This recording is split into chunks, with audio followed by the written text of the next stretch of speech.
Good evening sir. ఏపీలో government తల్లికి వందనం స్కీమ్ విజయవంతంగా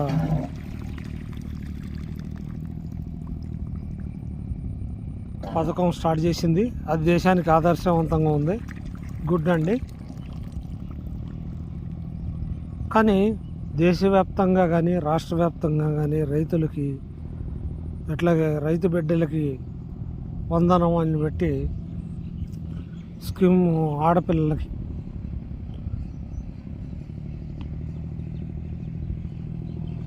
పథకం పెడితే ఏపీలో పెట్టినట్లు పెడితే అన్నదాతకి ఆదుకున్నట్టు ఉంటుంది సార్. ప్రతి గింజకి రూపాయి బయట నుంచి తీసుకొచ్చి చేస్తాడు. తన దగ్గర లేకపోయినా వడ్డీలకు తీసుకొచ్చి చేస్తాడు. ఇవాళ రైతన్నని లాభసాటిగా మారిస్తే ఏ పథకాలు అవసరం లేదు.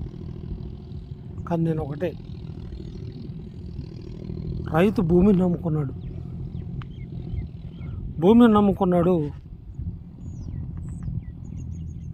దాంట్లోనే అన్నీ వెళ్ళాలి. తన ఖర్చులు వెళ్ళాలి, తన పిల్లల ఖర్చులు వెళ్ళాలి.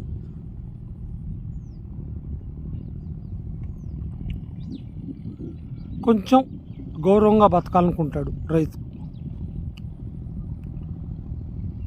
అది ఒక్కొక్క రైతుకి 10 ఎకరాలు ఉన్న రైతుకి 20 ఎకరాలు ఉన్న రైతుకి ఒక్కొక్క రకం ఉంది. 4 ఎకరాలు 5 ఎకరాలు 3 ఎకరాలు 2 ఎకరాలు అసలు 1 ఎకరం ఉన్న రైతు బిడ్డలకి అదే తలకు మించిన భారమైంది. నేను అలా అంటే ఒకప్పుడు చదువులు గవర్నమెంట్ స్కూల్స్కి వెళ్తే భలే ఉండేది. అసలు ప్రైవేట్ స్కూల్లో అసలు వెళ్ళేవాళ్ళు కాదు. నైట్ క్లాసులు ఉండేవి. నైట్ సరదాగా జోకులు వేయటం, అది ఎంత సంతోషంగా ఉండేదంటే చదువు వినటానికి ఒకటి, చెప్పడానికి టీచర్లు, వినటానికి స్టూడెంట్స్ కూడా అలాగ ఉండేవాళ్ళు. కానీ ఈరోజు టీచర్లు వ్యాపారవేత్తలుగా అయిపోయారు. ఇవాళ తనకు వచ్చిన శాలరీ కాకుండా అది సరిపోవట్లేదు.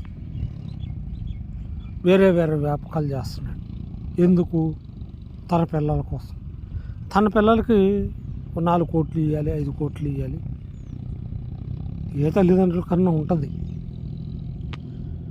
అసలేమీ ఆస్తులు లేని అన్నదాతకి మీరు ఈ తల్లికి వందనం ఇచ్చింది తెలంగాణలో అన్నదాతకు వందనం పెడితే